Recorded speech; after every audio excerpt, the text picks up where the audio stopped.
आप सभी को राधा वल्लभ श्री हरिवंश। गुरु क्या है और उनका हमारे जीवन में क्या इम्पोर्टेंस है, ये जानने की अपने मूड बुद्धि से आपके सामने डिस्कस करने की ट्राई करता हूँ, बताने की ट्राई नहीं करता हूँ, अगर आपको कुछ लाभ हो तो। जैसे स्कूल में एक सांसारिक पढ़ाई करने के लिए भी स्कूल कॉलेज में दाखिल होना पड़ता है, और जो उस ज्ञान को अर्जित किए हैं उनके सानिध्य में रह के उस ज्ञान को उनसे लिया जाता है। किसी भी सांसारिक पढ़ाई, या जैसे माता पिता को प्रथम गुरु कहा गया है, तो जो भी हमें सांसारिक तत्व या भागवतिक तत्व की बातें बता रहे हैं वो हमारे गुरु हैं। चाहे वो माता पिता बताएं, चाहे वो हमारा दोस्त ही क्यों ना बताए। दोस्त भी अगर कोई, मान लो आप मैथ्स का कोई सम है जो आपको समझ में नहीं आ रहा है और वो बता रहा है, तो वो गुरु है उस समय आपका। वो आपको कुछ बता रहा है ना, तो वो गुरु है। तो ये तो हुई सांसारिक गुरु की बात, जो संसार में हमें गुरु टीचर्स मिलते हैं वो। अब जो आध्यात्मिक गुरु हैं वो कौन है? वही हमारे सच्चे गुरु हैं। वही हमारे सच्चे गुरु हैं। क्यों हैं वो हमारे सच्चे गुरु? क्योंकि उनमें ये सामर्थ है कि इस काल के गाल में जो हम फंसे हैं, इस 84 के चक्कर में जो हम फंसे हैं, वो अपनी कृपा बल से हमें निकाल सकते हैं इससे। ये किसी सांसारिक पुरुष में, चाहे सांसारिक टीचर्स में, ये इतनी सामर्थ नहीं है, किसी में नहीं है भाई। इवन कि भगवान में भी नहीं है। आपको सही बता रहा हूँ, भगवान में भी नहीं है। और गुरु कृपा बल से, भागवतिक कृपा से, देखिए कोई ऐसी बात मैं आपको नहीं बताना चाहता जो कि गुरु के वचनों से और शास्त्रों में जो लिखित फॉर्मूलाज हैं, जो शास्त्रों में वर्णित शब्दों हैं, उससे इधर उधर जाके मैं कुछ बात करूं। कोई यहाँ पे लाग लपेट, कोई स्वार्थ का बात लेके मैं यहाँ पे आपके सामने नहीं बैठा हूँ। तो जो गुरु हैं वो क्यों समर्थ हैं हमें इस काल चक्र से, इस दुख पीड़ा भरे जंजाल से बाहर मुक्त करने के लिए? क्योंकि वो इस पीड़ा जनित काल के गाल से अपने आप को निकाल चुके हैं। जो उस रास्ते पे जा चुका, जिसे कुछ मिल चुका, वही बता सकता है कि आपको किस रास्ते पे जाना है, किस रास्ते पे जाने पे आपको श्री हरि का अनुभव होगा, कैसे मिलेंगे, क्या है विधि, क्या है निषेध। ये गुरु के चरण के शरणागति लेने पे ही हमें पता चलेगा। सांसारिक लोग, क्योंकि देखो बाय डिफॉल्ट हमारा जो जीवात्मा का, हमारा जो मन का आकर्षण है वो संसार की ओर रहता है कि हम संसार से ही सुख पालें। लेकिन जीवात्मा को वो सुख नहीं चाहिए। इसलिए आप देख लो कि आप कोई भी सुख इसको दो तो इसका सुख का चाह बना ही रहता है कि नहीं यार, ये चीज़ नहीं चाहिए था मेरे को। लेकिन जब आप इसे भागवतिक मार्ग पे लगाते हो तब ये थोड़ा थोड़ा चुप होने लगता है। जब आप इसको भागवतिक मार्ग पे लगाओगे तो इसका मन का जो चंचलता है, उथल पुथल है, वो धीरे धीरे शांत होने लगता है। क्यों? क्योंकि आत्मा को जो चीज़ चाहिए, पहली बात आप ये समझिए कि आत्मा जो है वो हम हैं, और शरीर जो है वो 5 भौतिक। थोड़ी देर के लिए हमें एक यंत्र, एक गाड़ी मिली है जिस गाड़ी पे बैठ के हम भगवान की ओर जा सकते हैं। ये सब जितनी भी बातें मैं आपको बता रहा हूँ, इस वीडियो में बताऊँगा या आगे किसी भी वीडियो में बताऊँगा, वो किनके कृपा बल से, किनके प्रसाद से बता पाता हूँ, गुरु के ही प्रसाद से। तो जो भी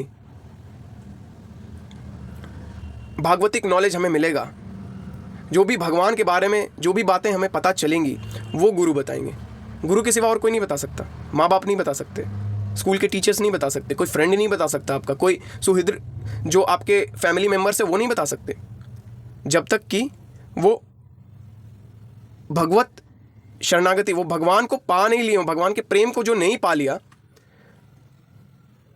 क्योंकि जो आध्यात्मिक गुरु जो होते हैं वो भगवान के भक्ति तो होते हैं, वही तो हमारे गुरु बनते हैं, वही तो भगवान से मिलाते हैं। गुरु गोविंद दो खड़े, काके लागू पाए, बलिहारी गुरु आपनु जो गोविंद दियो मिलाए।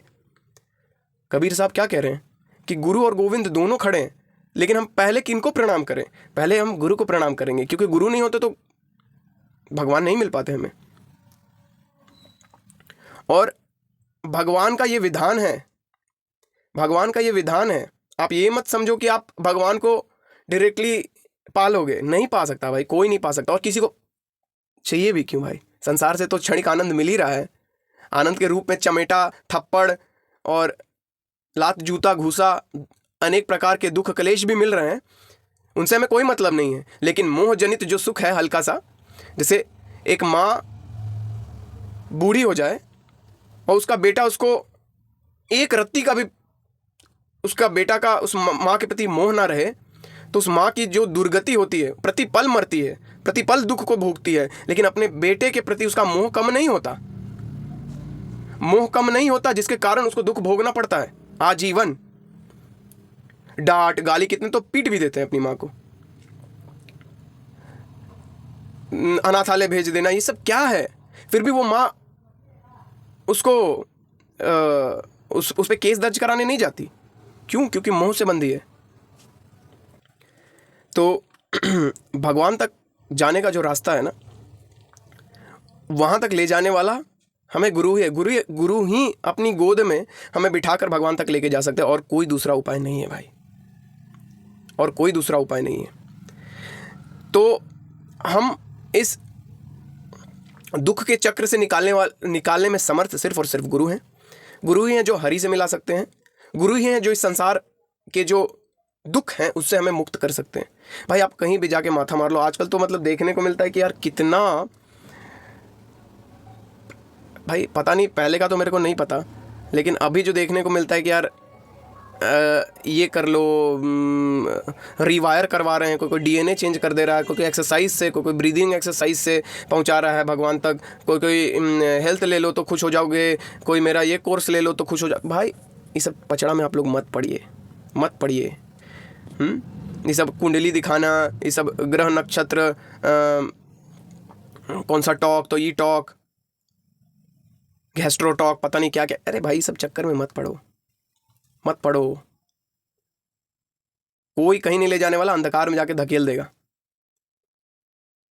बहुत बुरा स्थिति, दुर्गति भाई, दुर्गति। ये लोग पैसे के लालच में जो भी कुछ कर रहे हैं, खैर उतना मेरे को जाने का जरूरत नहीं है, आपको बस बता दिए, समझदार को इशारा काफी होता है।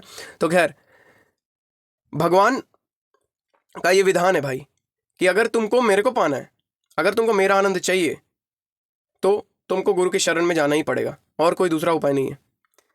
जो हम लोग सोचते हैं कि यार मंदिर में जा रहे हैं और भगवान को चढ़ावा चढ़ा रहे हैं और घर में अपने धूप बत्ती कर रहे हैं, भाई ठीक है, अच्छी बात है, करिए, लेकिन उससे कुछ होने वाला नहीं है। सॉरी टू से, बुरा लगेगा, पर उससे कुछ होने जाने वाला नहीं है।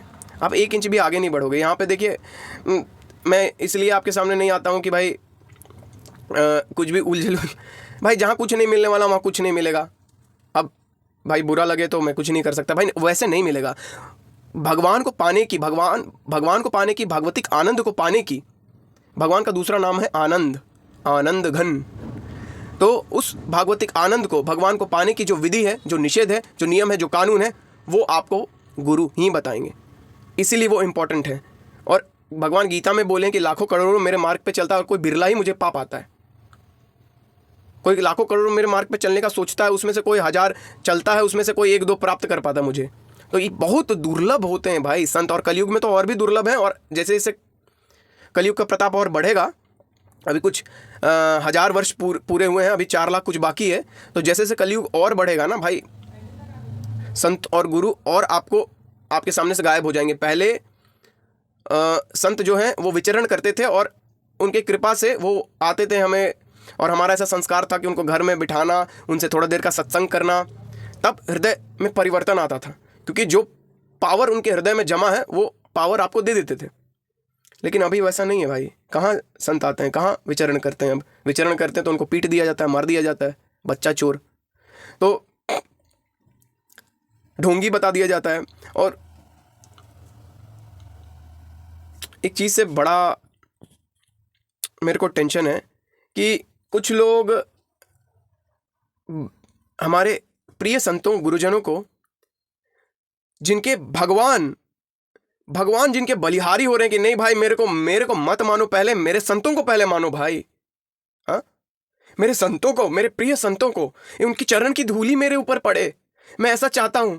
मैं अपने भक्तों का दास हूं, ऐसा भगवान कहते हैं। उनको कुछ मूढ़ बुद्धि, देखिए ऐसे लोग जो संतों पे क्वेश्चन उठाते हैं, हमारे संतों गुरुजनों पे सबको एक रंग में रंग देते हैं, क्या उनको भोला भाला कहना, मूर्ख कहना या उद्दंड कहना? ये तीनों में से आप डिसाइड कर लो क्या कहना उन्हें उचित है, कि उन्हें भोला भाला कहा जाए या मूर्ख कहा जाए या उद्दंड कहा जाए। अरे संतों की कृपा बल से ये आध्यात्मिक भूमि फल फूल रही है भारत की। संत ना होते पृथ्वी पे तो जल उठता संसार। आप एक आदमी अगर एक पति की पत्नी व्यभिचारिणी हो जाए तो क्या सारे पति की पत्नी व्यभिचारिणी हो जाती है? अगर कोई एक बैंक का मैनेजर घपलाबाज निकल जाए तो क्या सब बैंक मैनेजर घपलाबाज हैं? अरे नकली का ही तो, असली का ही तो नकली छापा जाता है। असली नोट है तभी तो उसका नकली छापा जा रहा है और मार्केट में चल रहा है। ऐसे उद्दंड लोग जिनको कि भगवान से कोई लेना देना नहीं है, भक्ति से कोई लेना देना नहीं है, वो ऐसी बातें करते हैं।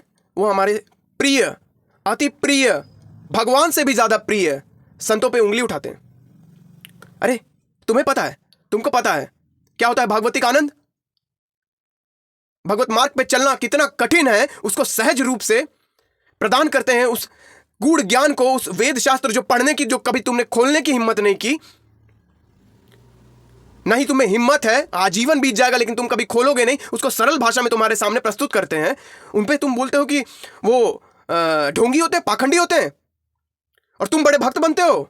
तुम हो ढोंगी और पाखंडी, तुम हो उद्दंड, तुम हो घमंडी। कभी ऐसी जुर्रत मत करना, नरक में अनंत काल तक सड़ोगे। और ऐसे लोगों का ये जीवन भी नरक ही होता है, घोर नरक होता है उनका ये जीवन। अरे छोटा मोटा दुख आ जाएगा तो उड़ जाओगे हवा में, रोने बिलखने लगते हो, पैर पकड़ने लगते हो, घिघियाने लगते हो सबके सामने, और तुम संतों गुरुजनों पे क्वेश्चन उठाते हो। बेशर्मो, नीच, घटिया, ऐसा उदंडता मत करो, संभल जाओ।